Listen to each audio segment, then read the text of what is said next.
So I coached you this year, right? And you've had quite a few coaches in your life. Yep. Okay.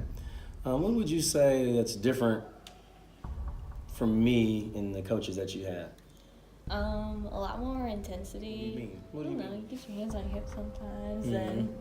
and someone's about to get it. So I look happy? Oh, yeah. Oh, do I? How do I look? You can be honest. You look pissed, Oh, I look upset. Keep going. and very vocal. Mm-hmm. To say that. So I'm loud. Yeah. Mm-hmm. But whenever someone has a good play, you're always clapping us up, encouraging us. Mm-hmm. Now I know there's times throughout the season that you probably were a little discouraged, right? Yeah. Right? Now, how did you fight through being discouraged? Because there are players out there that are playing on teams with coaches that are hard on them. Mm-hmm. And how did you go from feeling like maybe I was picking on you or maybe things were unfair to being where you are today? I mean, would you say we have a good relationship? Yeah. Right. So how do you, as a player, I mean, somebody is going to watch this video and they might be feeling like, I want to quit. My coach is too hard on me. They're picking on me. And I didn't treat you like a favorite. Like I was hard on you, right? Mm-hmm. You probably felt like I was harder on you than anybody else on the team. Would you say that? Yeah. Right. And how do you go from that feeling to getting to a point that you're training and working on your game in practice for 5 hours? How do you? It's a lot of the mindset and being one. You can't work without wanting to work. Like some people don't want to work on their game because they're just content with where they are. But I just believe you might as well dream big, right? But what you're basically trying to say is you want to be known as a threat from the three-point line and a scorer. Mm-hmm. I think that's fair to say. I think you can accomplish it. Right? I think you're already on your way. I think the parts that I'm most impressed with you is how resilient you are. I think one of the things that motivates you now is a desire to be considered an elite guard. College level. Okay, so you have a desire to play at the college level, and that's why you're working hard now. That makes sense. What's your favorite flavor ice cream? Superman. What is Superman? What is that?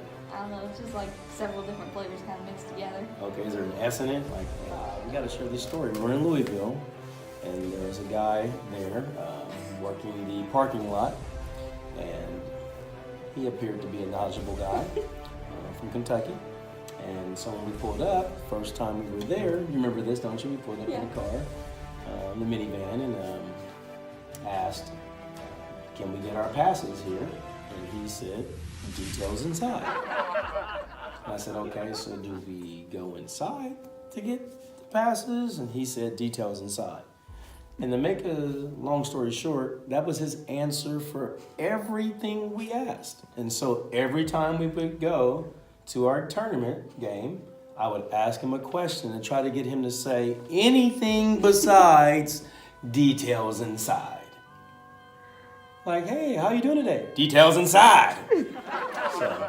And then the other thing that I thought was super funny is, as Autumn mentioned, I can be a little intense when I'm coaching.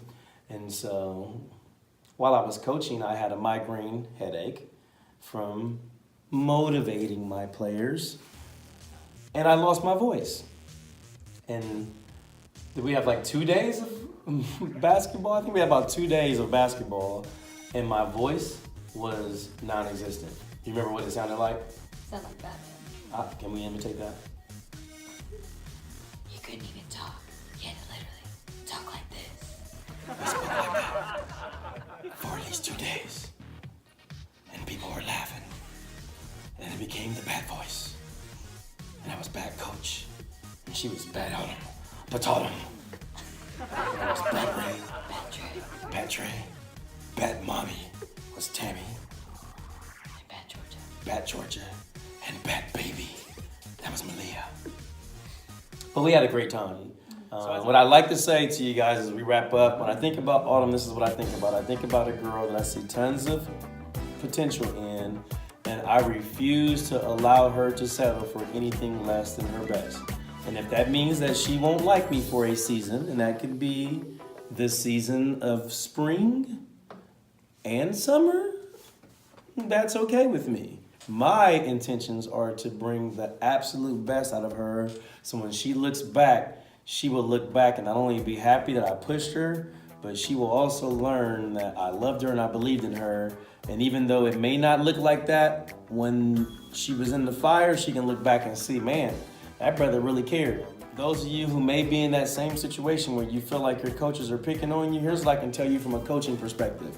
Generally, coaches aren't that bored. They're not sitting at home going, I'm bored today. I think I'm gonna pick on a 15-year-old girl. Now, that's not what they're probably thinking. They're probably thinking, I see tons of potential in you.